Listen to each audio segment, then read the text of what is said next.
Unit 3માં જતા રહીએ છીએ સીધા શ્રેષ્ઠ રાજા અને રાજનીતિ. હવે તમે મને થોડીક વ્યાખ્યા આપો. શ્રેષ્ઠ રાજા કોને કહેવાય?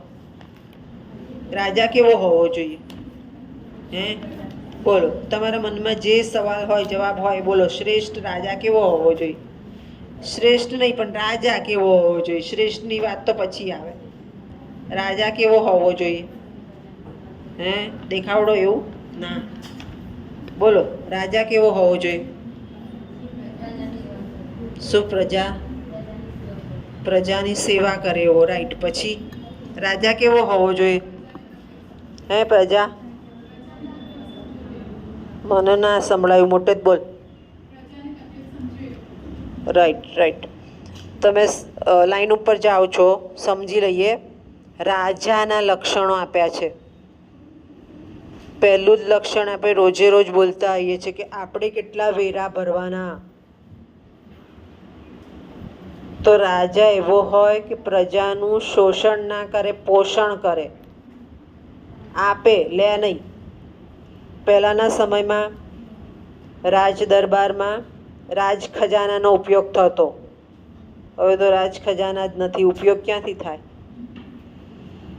ઘણીવાર કોઈ પ્રજા માંગવા જાય તો રાજા પોતાના ખજાનામાંથી એ પ્રજાને આપે.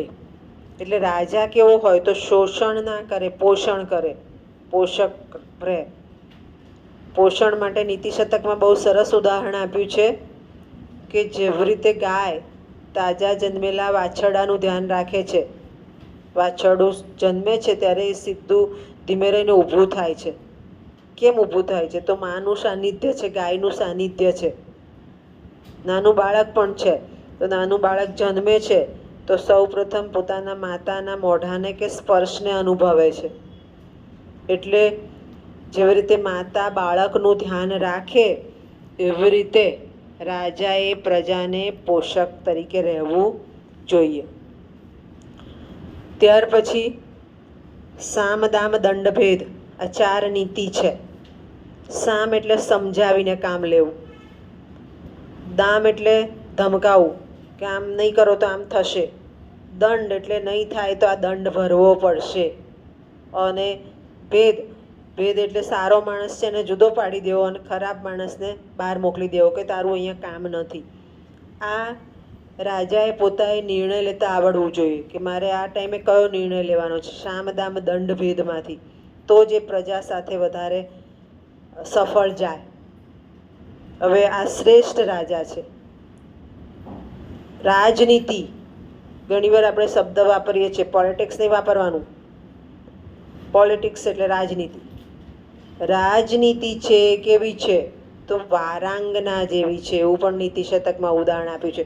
બધા શ્લોકો ઉદાહરણમાં આપ્યા છે, સમજાવીશું, ભાષાંતર કરીશું ને ત્યારે. રાજનીતિ વારાંગના જેવી છે. વારાંગના એટલે શું? તો જે ગીત ગાઈને પોતાનો વ્યવસાય કરે છે, ગીત કે નૃત્યથી, એને વારાંગના કહેવાય. એટલે એ પોતે વેશ સજે છે નૃત્ય માટેનો, ગીત ગાવા માટેનો, અને લોકો પાસેથી પૈસા લે છે. ઘડીકમાં એનો વેશ બદલાઈ જાય છે. એટલે એમ કે ઘડીકમાં જુદો વેશ, ઘડીકમાં જુદો વેશ. આપણે કાચિંડો કહીએ. કાચિંડાનો વેશ કેવો હોય? ઘડીકમાં બદલાય, ઘડીકમાં આમ થાય.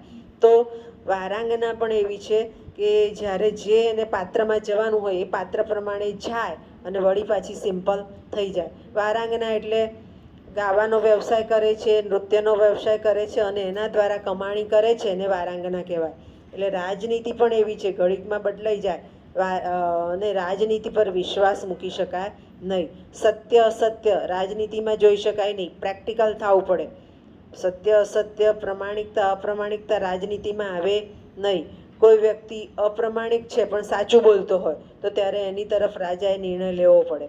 એટલે રાજનીતિ વારાંગના જેવી છે. અને રાજનીતિમાં રાજાએ પોતાની જે કૌશલ્ય બુદ્ધિ છે, પોતાની બુદ્ધિની ચપળતા છે, એ ધ્યાનમાં રાખીને નિર્ણય લેવો પડે. આ થયું શ્રેષ્ઠ રાજા અને રાજનીતિ.